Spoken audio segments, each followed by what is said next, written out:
Well, Canadian VC firms are boosting female and visible minority representation on their investment committees, but retention remains a challenge. Is the momentum strong enough to sustain a truly inclusive and impact-focused future in VC? Here to discuss the 2025 report is Emily Tiessen, board member and head of community at Canadian Women in Venture Capital. Emily, thank you very much for joining us today. Good morning. The first number that comes up, this is a good number, I guess. 88% of the firms now have female representation. Progress, is there a but to it, though? Yeah, there's been major progress that we've seen year over year as a lot of new women are starting to enter the workforce in VC here in Canada. However, we see pay gaps closing, but not necessarily at that partner level. Our research this year showed that there's still about a 25% pay gap for female partners in Canadian venture capital funds, And so that's something that we're confident is going to change, but something that we're also watching really closely. Okay, I just got a question coming up, but I just want to ask a follow-up on this. What's keeping that separation? That's a huge gap. Yeah, and that's transparently something we don't have an answer to and something that we're going to keep watching. We know at the partner level, there's a lot of different aspects to their compensation, from carry to ownership. And so what comes with that is a lot more negotiation dynamics at play. However, we feel like with this report that we publish, we're going to equip both men and women with the resources that they know to be what their pay should be and use that when it comes to negotiating their salaries. Okay, so despite progress at the top, I think the report notes high departures among women in VC. So why are so many leaving, and what do you think needs to change?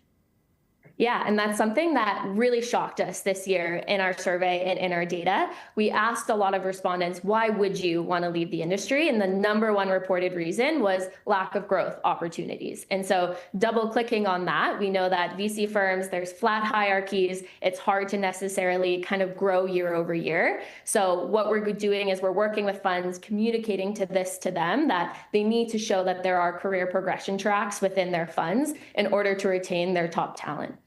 And what are some of the differences that might be between men and women when it comes to the growth and the pipeline to move up? So we don't necessarily have a good answer in terms of why women would progress necessarily than men. And we actually don't necessarily see there to be a big gap in that. Year over year, we see promotions across all genders, across all ethnicities within funds. And that's something that, although is a great progression, we do see that there is eventually a ceiling into getting into more senior level roles. So what about compensation? Do you think that women are catching up on compensation and the carried interest portion as well? 100%. And that's something that this year's report showed, especially at the junior levels. We see there to be the compensation gap really narrowing and closing. But as I said earlier, where that compensation gap still exists is at that partner level. And it's something that we're going to continue to watch year over year. All right, and let's talk a little bit about visible minorities. We're seeing improvement in representation there as well. What are those numbers looking like? Yeah, so that's something that year over year, again, we're seeing more and more people enter into the workforce in VC. As we see a third of the industry going to be turning over, we're placing big bets that more diversity is going to come in as more funds hire and attract this type of talent. And so it's something that we're planning to actually measure and report on next year in terms of actually seeing how many more diverse people are entering into the Canadian VC industry. And if we revisit this report in 5 years, what progress do you hope we've accomplished during that time?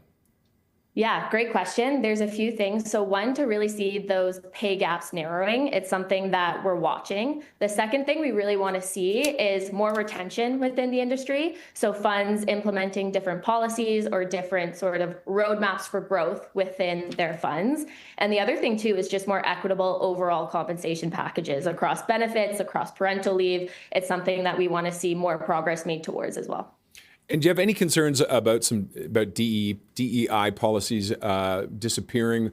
I mean, just because of the atmosphere and some of the attitude, especially south of the border. Are you concerns about those disappearing? Not necessarily. For us, it's all really about what is the talent. And we're seeing more women, more diverse people really coming into this workforce and actually bringing a lot to the table where they're bringing their different aspects of how to essentially work with founders, how to investigate different deals. And so because of that, we think more and more people are going to be coming to the table and competing for these spots at these funds, and they're going to deserve it too. And is it important that firms care about this? Absolutely. And we see that through studies done in the US, studies done here in Canada, that having diverse people on your investment committee can actually lead to greater returns. And so that's something that we've seen that trend play out in the US, and we're going to see that play out here in Canada as well. All right, just want to touch on one more thing. ESG, there's some mixed reviews right now.